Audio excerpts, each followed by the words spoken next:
ఇవి చూపిస్తాను. ఇవి ఎలా అంటే మీకు ఆల్రెడీ ఇన్స్టాగ్రామ్లో బాగా ట్రెండ్ అవుతుంది ఈ మోడల్ వచ్చేసి. వీటిల్లో కూడా అంతే 4 ఉన్నాయి, 2 ఉన్నాయి ఇప్పుడు శారీస్ అన్నీ కూడా. ఈ మోడల్ చూసుంటారు మీరు, బాగా ట్రెండింగ్లో ఉంది కదా.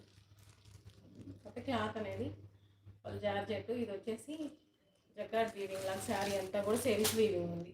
మీకు వీడియోలో కనిపిస్తుందో లేదో. శారీ అంతా కూడా ఇలా చెక్స్ ప్యాటర్న్ తోటి శారీ అంతా కూడా లైట్ వీవింగ్ ఉందన్నమాట. పైన వచ్చేసి స్మాల్ బార్డర్, కింద వచ్చేసి బిగ్ బార్డర్. దీనికి బ్లౌజులు విడిగా బెనారసి బ్లౌజ్ ఇచ్చారు.